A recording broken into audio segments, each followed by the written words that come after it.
Well, I think it should be a very, very keenly contested fight, and I give David Noel the edge on him because he has more boxing ability, and Nigel Benn only packs a big punch, and if Noel can stay away from that, I give him a good chance of winning.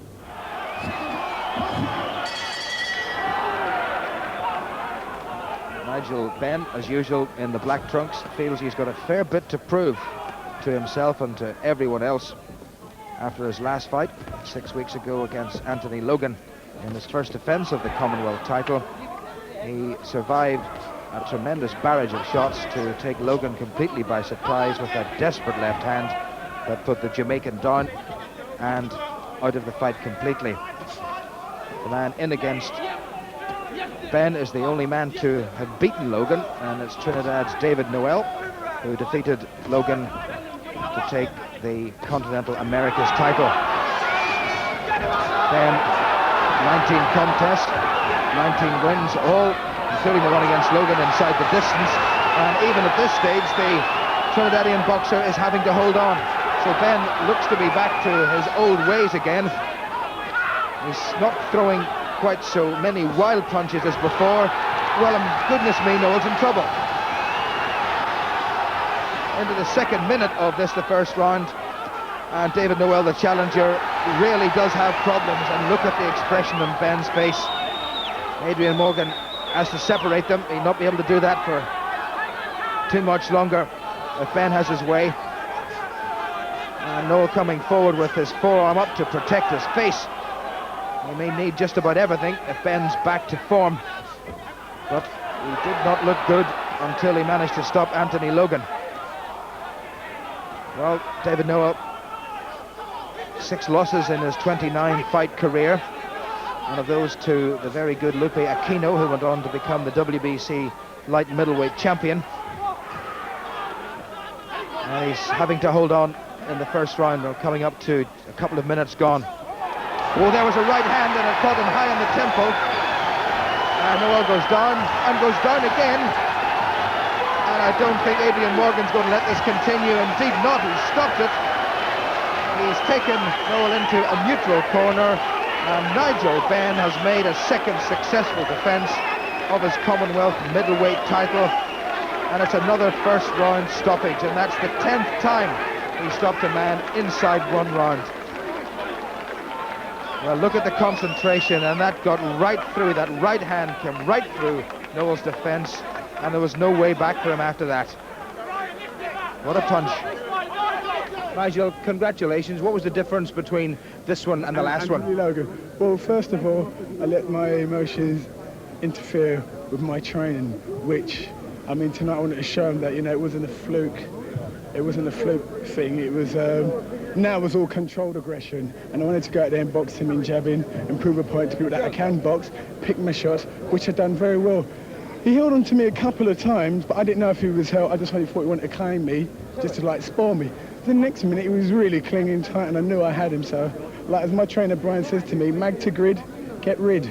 You know, and that was my intention, to get rid of him. I knew I had the punching power, and it all paid off. A very merry Christmas, not guaranteed. Nigel Benn was up and about pretty early last Sunday morning for a meeting with 2 of the men with whom he's closely associated, Frank Maloney and Ambrose Mendy. A few problems putting weight on during the day, and we're going to go back to light middleweight, etc. He said, but let me tell you something. What that kid did, he was to destroy. Well, that's what he will never again be the same fighter. Well, he said to me, his trainer comes up, he goes, man, anybody that can do that to my boy, he going all the way. That's what he was saying to me. Benn's sensational victory over Noel brought the predictable newspaper headlines.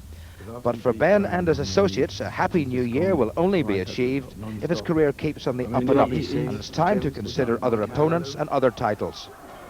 Benn has made no secret of the fact that the man he wants most of all is the British champion Harold Graham, now rebuilding his career after the loss of his European title to Sambu Kalamve. But the way to Graham may well be through a fight with Michael Watson, no mean puncher himself, as Ricky Stackhouse discovered.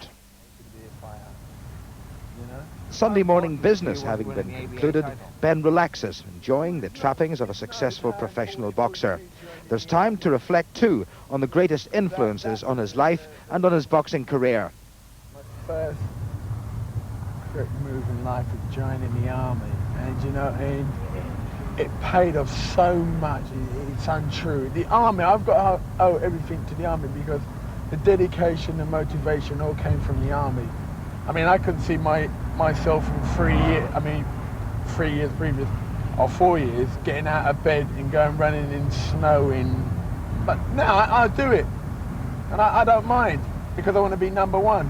And it's just like the army, I came second in a race, and it goes to me, the sergeant major was effing and blinding and, calling me this. He goes, you feel good because you come second and you won a medal. But he goes, there's somebody out there that's better than you. And it stuck in. I thought to myself, well, you're right, there's somebody out there. Be second to nobody, be #1. And that is, you know, my ambition, to be #1, second to nobody. Before lunch, Nigel Benn makes the most important visit of all, and one he makes without fail after every fight, irrespective of his performance. It's a side of Nigel Benn that's very rarely seen.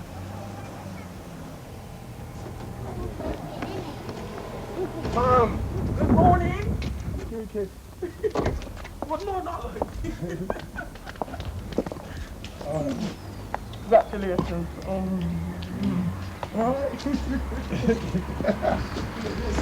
Yeah. Alright, man. Yes, well done. That was a great football. That was great. Really great. Yeah. Really great. Felt good, man. Yes, I like it. I like it. Two or three more like that. Well, I felt good. Yes, great. Loads of money, this man. Loads of money, I'm telling you. Man.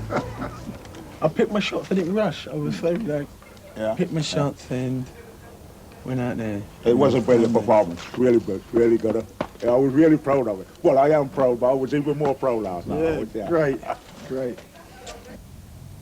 See, it's like securing lives for my kids. It's not for anything else. Like my dad, who, you know, I got so much respect for, because the way he had to bring up seven kids, and, you know, and I want a big family, so, you know, I've got to get out there and graft hard, really graft.